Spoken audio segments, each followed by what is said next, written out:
34 ग्राम MD के साथ एक गिरफ्तार। डोंबिवली मानपाड़ा पुलिस की बड़ी कार्रवाई। डोंबिवली मानपाड़ा पुलिस ने कल रात श्री राम अय्यर नामी व्यक्ति को हिरासत में लेकर उसके पास से 34 ग्राम एमडी नशीली दवाई बरामद की, जिसकी कीमत करीब 1,08,000 रुपये बताई जा रही है। इस प्रकार 7 जनवरी को खड़कपाड़ा पुलिस ने एक व्यक्ति को हिरासत में लेकर उसके पास से 1200 ग्राम गांजा बरामद किया था।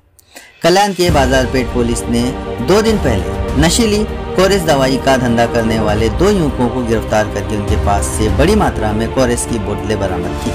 नमस्कार। झोन 3 मध्ये पूर्ण झोनमध्ये अंमली पदार्थावरती कारवाई करण्याकरता एक विशेष पथक नेमणूक केलेली आहे। त्या पथकाने खालीलप्रमाणे कारवाई केलेली आहे।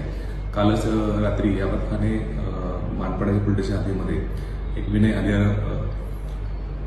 हरिहर अय्यर या आरोपीकडून 34 ग्राम एमडी त्याकडून जप्त केलेला आहे। सुमारे 1,08,000 रुपये किमतीचं हे एमडी आहे आणि त्याच्याकडून ते जप्त करून त्याच्यावरती गुन्हा दाखल करण्यात आला आहे मानपाडा पोलीस स्टेशनला।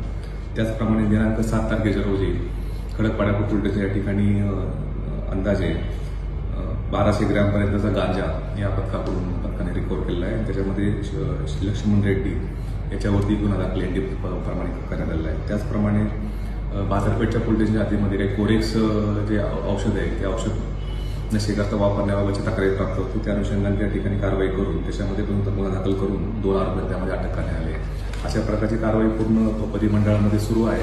विशेषतः अंमली पदार्थाविषयी ड्रग्सच्या विषयी ही पूर्णपणे कारवाई अशी आपली सुरू राहणार आहे। त्याचप्रमाणे जे काही आपण दैनंदिनच्या कारवाई ज्या पोलीस स्टेशन अंतर्गत होत आहेत पूर्ण झोन 3 मध्ये सर्व 8 पोलीस स्टेशनमध्ये, त्याच्यामध्ये विशेषतः सार्वजनिक ठिकाणी गैरवर्तन करणे किंवा सार्वजनिक शांततेचा भंग करणे अशा विषयीचे आपण आतापर्यंत 200 कारवाई केल्या आहेत 1 तारखेपासून ते 1 जानेवारीपासून आतापर्यंत। त्याचप्रमाणे ज्या काही आस्थापनांना त्यांनी विविध वेळेची मर्यादा दिलेली आहे, मर्यादेपेक्षाही जास्त वेळ आस्थापना सुरू ठेवतात अशा त्याच्या ठिकाणी म्हणून 203 आस्थापनावरती त्यावरती कारवाई केलेली आहे। त्याचप्रमाणे सार्वजनिक ठिकाणी सिगरेट ओढणे याच्या कोपटा अंतर्गत आपण 276 लोकांच्यावरती कारवाई केलेली आहे। त्याचप्रमाणे दारूबंदीच्या कायद्यान्वये 46 केसेस पूर्ण झोन 3 मध्ये केलेले आहेत। त्याचप्रमाणे अंमली पदार्थाच्या विरोधामध्ये आतापर्यंत ताबा असेल अशा 4 केसेस केलेल्या आहेत आणि त्याचप्रमाणे ज्या अंमली पदार्थ सेवन केल्याबद्दलच्या अशा 5 केसेस केलेल्या आहेत। अशा प्रकारची कारवाई पूर्णपणे झोन 3 मध्ये सुरू आहे आणि ही पोलिसांच्याकडून असलेली कारवाई अशा प्रकारे पूर्ण शहरामध्ये ही सुरू राहणार आहे। धन्यवाद।